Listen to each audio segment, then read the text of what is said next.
Eto guys, ang mini solar powered pump. Eto, gamit si Thunderbox Galaxy 1000 lights, tapos si Pedrolini 0.5 horsepower. Subukan natin kung kaya niya. Yan o.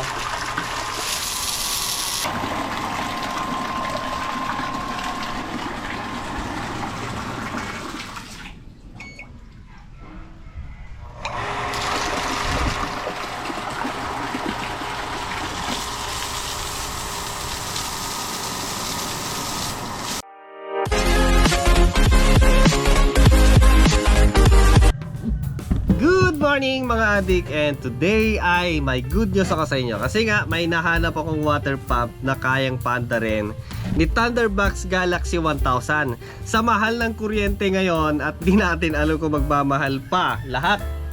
So, eto, may nahanap akong water pumps na kaya niyang paandarin. Eto guys, maganda kasi mag solar ngayon, libre ang kuryente. So ito si Pedrolini. Tama, Pedrolini booster pump. Ayun. So, pagkaalam ko nito, kayang-kaya nito yung gripo namin. So, pwede rin siguro itong gamitin as a water pump sa mga gripo na mag-ambombahan. So, itong water pump na to mga adik ay design in Italy. Made in Italy siya. Italiano, 100% heavy duty, Pedrolini. Ayan o. So, ito guys ay 220 volt AC 60 Hz. Tapos 550 watts yung kanya maximum wattage. So pasok na pasok sa ating portable na power station si Thunderbox. Maganda kasi to, pwede siyang pang residential, pwede nang pang start, kasi nga itong power station na to ay solar na lang, idadagdag mo, wala na. So pwede sa kanya ang 600 watts na isa. So ito, buksan natin. Yung ginagamit ko kasi na water pump ay ano lang siya, yung DC. Eh mahina yung power supply. So kapag DC lang kasi itatravel ko sa kapitbahay, kasi doon lang kami kumukuha ng tubig, eh wala siyang ilaw. So pinatravel ko doon ay AC, tapos meron siyang power supply. So ayan siya guys. So ito ay pwedeng gamitin as a booster pump para sa mga linya ng tubig natin na mahina. So palalakasin niya. Pero sa tingin ko kayang-kaya nito yung gripo ko kasi ganito rin kalaki yon na DC na water pump. So subukan natin kung kaya niya. Then kung kaya niya, ito muna yung gagamitin ko. Tingnan muna natin yung kanyang structure. Yun ito yung kanyang input. D1 siya guys. Ito yung input, ito yung output. Then nasubukan ko na to. Ayan, hindi siya mahirap na buhayin. Hindi kagaya ng mga dating ginagamit natin na pump na kapag binubuhay natin, talagang basang-basa tayo sa tubig. Ito maganda to Ito yung kanyang priming hole. And ito pa guys yung mga additional information niya. 220 volts, 60 Hz, then 550 watts. 0.5 horsepower, 2.1 ampere. So nandito na rin yung kanyang capacitor na value, 10 microfarad, 450 volt, IPX4. So buksan muna natin siya para makita natin yung loob. So ito guys yung kanyang capacitor. Naka-assembly na siya guys, Then aluminum siya guys. Tapos dito yung kanyang impeller para sa kanyang blower. Yun So itong fan niya guys ay sikwatin nyo lang dito, ganun. Okay. Then dito meron siyang allen dito. Tanggalin natin. So yan guys yung kanyang impeller. Mas malaki nga ito compare dun sa ginagamit ko. Yan, nasubukan ko na kasi to, kaya basa siya. Umangat na siya So finally guys, tanggalan natin. Medyo mahirap lang, mahigpit. So yan guys yung kanyang coil, made of 100% na copper nga, kasi matigas. Pag aluminum kasi yan malambot, malamya. Pag igaganyan mo, gagalaw-galaw siya. So dito pag copper kasi matigas. Eto kasi guys ay ilalagay ko sa medyo nababasa.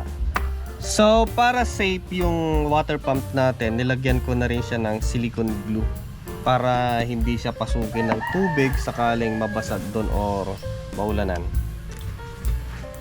Iyon, para safe.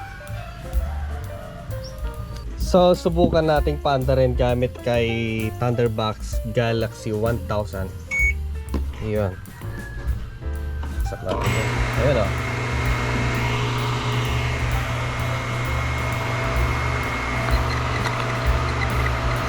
So baka sabihin ninyo pag may tubig magbabago yan. So try natin na ilagyan ng mga pipe, yung ganito. Try natin paigupan.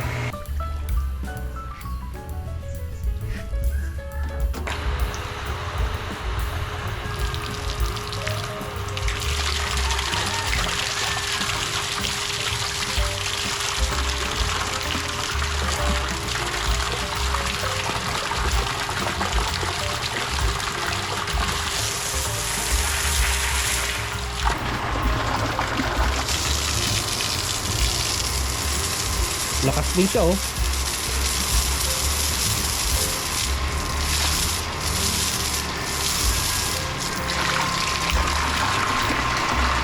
Subukan natin patayin. Ayan. Nakasaksak na yan, nakadirect. Diba? Ayun.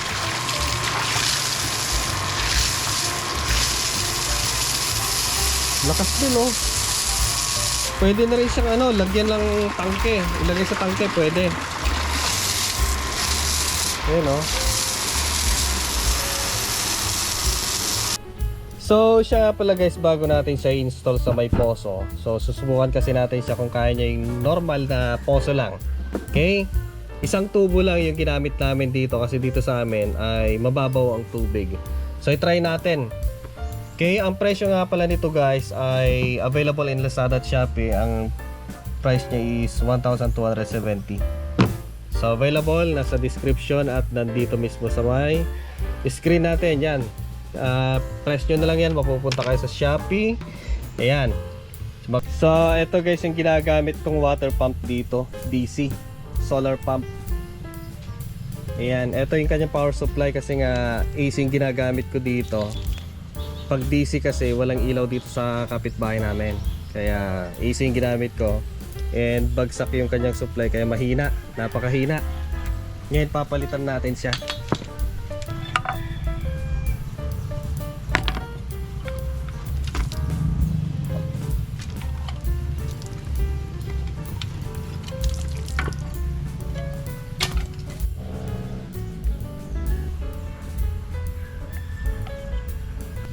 So yan guys, na-install na natin siya.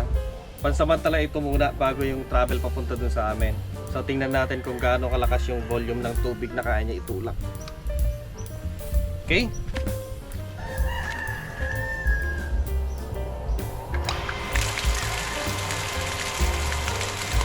Ayun o, malakas.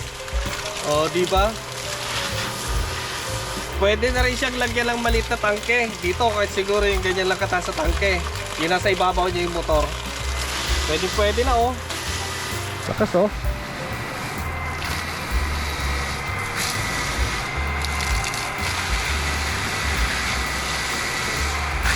Malakas din siya.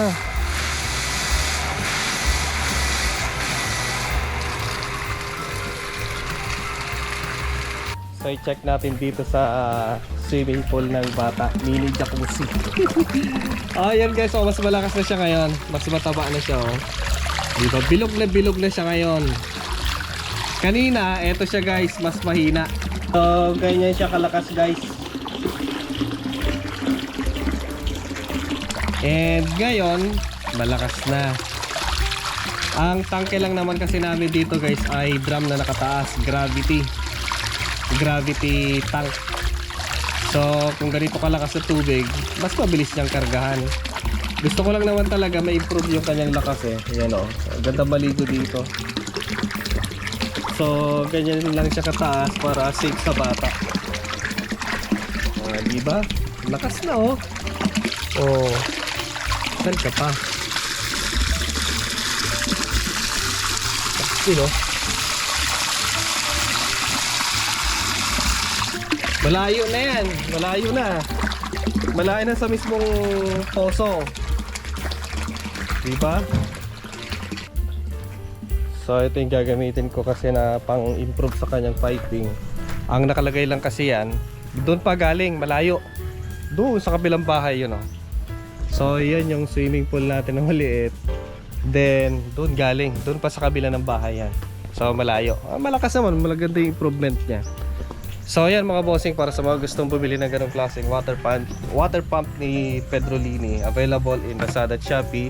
Nakalagay sa description box or dito sa screen. Press nyo na lang sa mga interesado. Yeah, maganda. Maganda kasi nga mababa yung kanyang wattage, then malakas din naman. Pwede na sa mga maliit na tangke. Pwede rin dito sa ating mini setup. Okay, so see you next time. Maraming salamat. Bye-bye. Okay. Ayos! Ayun, o. Subukan natin balik kung mahigop niya. Kung mabubuhay niya yung sarili niya. Ayun, o. Galing. Ganun pala yung dito. Ayun, o. Ang lakas, o.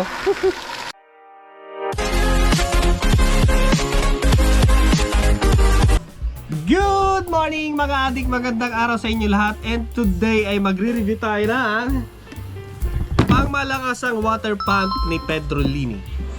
So siya nga pala guys, sa mga hindi pa nakapag-subscribe sa channel ni Juan de la Sague, please subscribe, like, and share. Yun, maraming salamat sa mga subscribe. So ayan siya guys, Pedrolini, design in Italy. Jet 100, 220 volt, 60 Hz. So ang kanyang maximum flow rate ay 40 liter per minute. Malakas siya. Ang maximum height naman ay 50 meter yung kaya niyang ibomba hanggang sa taas from ground level. So ang kanyang maximum wattage ay 1100 watts. Yes. Then 0.75 kilowatt. 1 horsepower, 5.4 ampere, protected siya ng thermally. Yung kanyang capacitor value ay 20 microfarad, 450 volts. So maganda kasi meron siyang label na dito. Hindi na tayo nangangampat. And ang isang maganda dito guys ay meron pa tayong magagamit na in the future lalagyan ng mga tools. Isang maganda dito sa water pump na to guys ay 100% na copper yung kanyang coil and stainless yung kanyang head. Mabigat ito, malaki. Yung kanyang user manual. So yan guys yung water pump ni Pedrolini. Ikotan lang natin konti.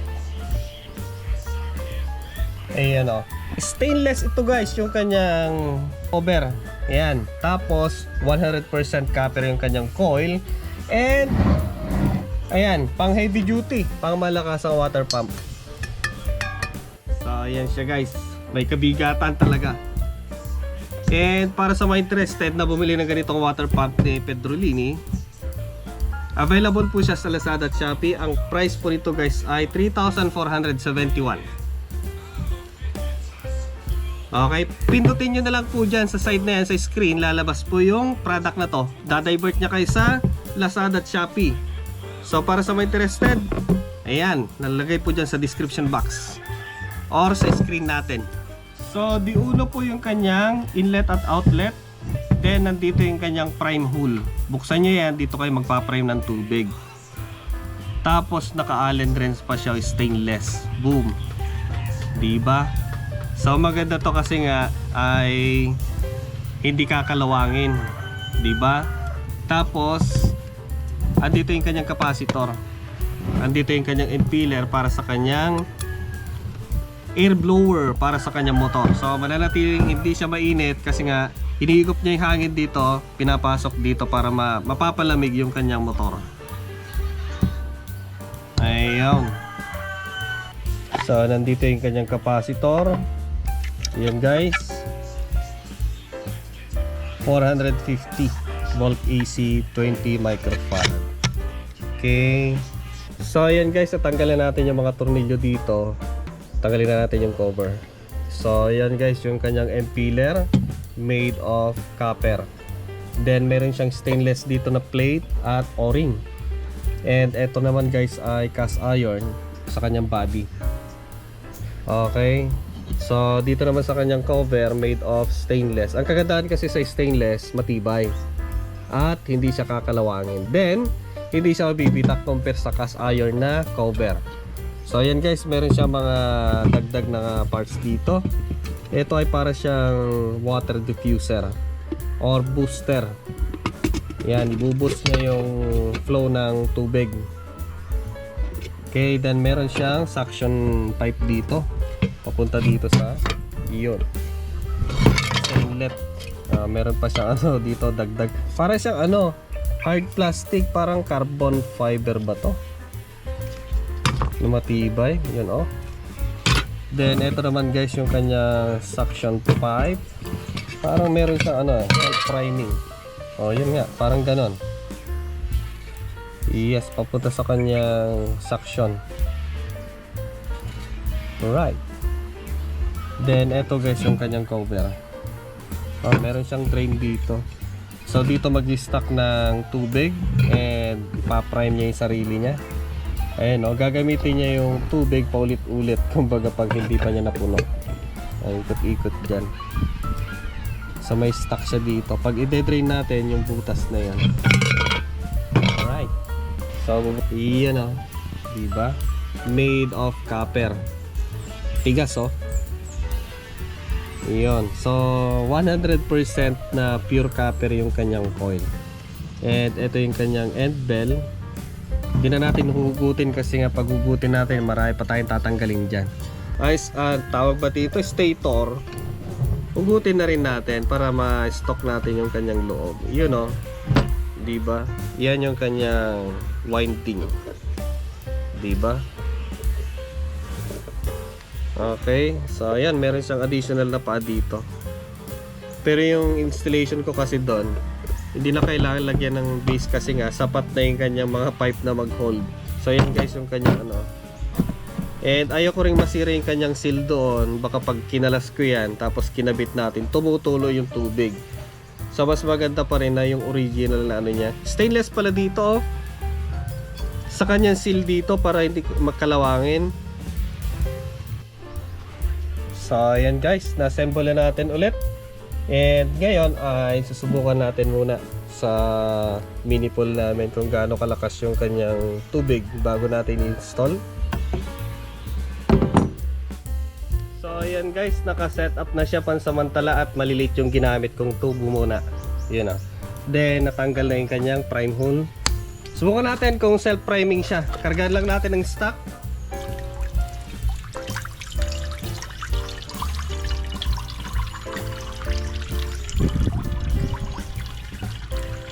Self-priming ang alam ko nito eh, kasi nga papansin nyo oh, nasa taas yung kanyang inlet. Outlet. Yes. Inlet.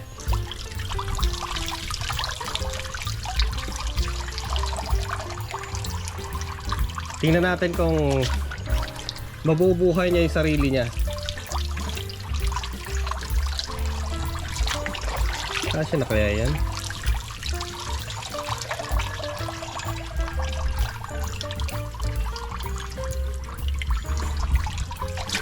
Hindi na kaya natatapon naman na yata.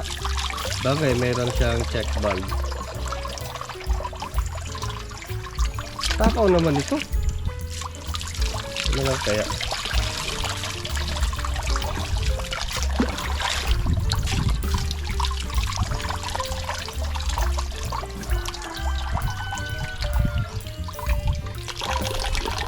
Ayan, so puno na siya.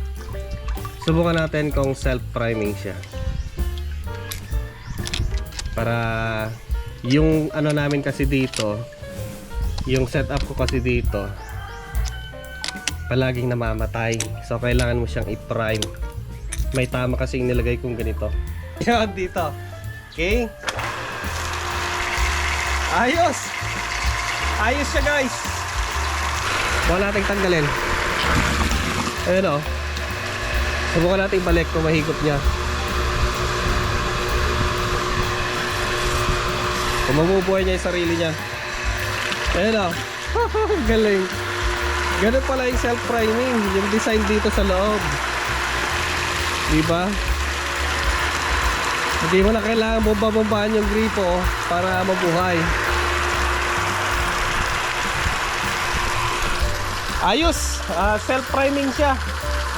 Basta meron lang stock dito na tubig sa kanya sa impeller niya. Basta may stock siya. Yun flow on para hindi siya mag-leak.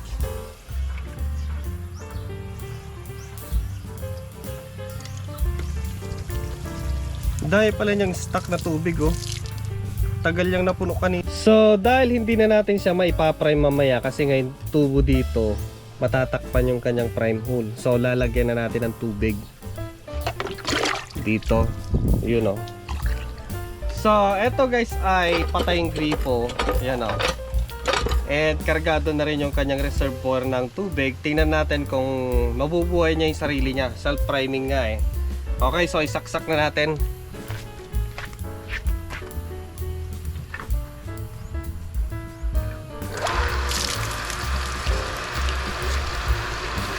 So ayan guys ay yung laman pa lang ng reservoir niya. Check natin. Subukan natin kung kaya niyang buhayin.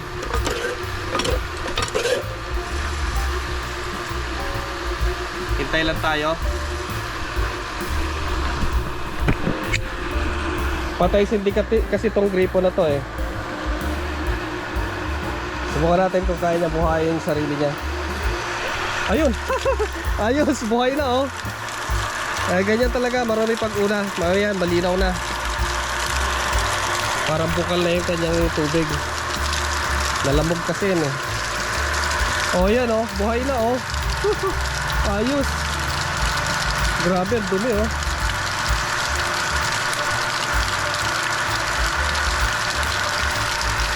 Maya yan, malinis na. Basta may labas lang niya yung unang tubig. Malinaw na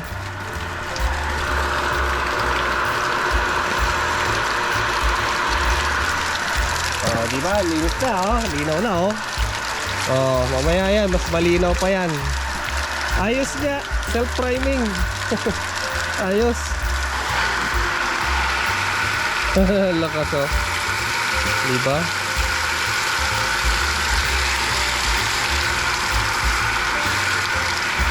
So ayan mga bossing, para sa mga interested na bumili ng ganitong water pump ni Pedrolini, nakalagay po dyan sa screen.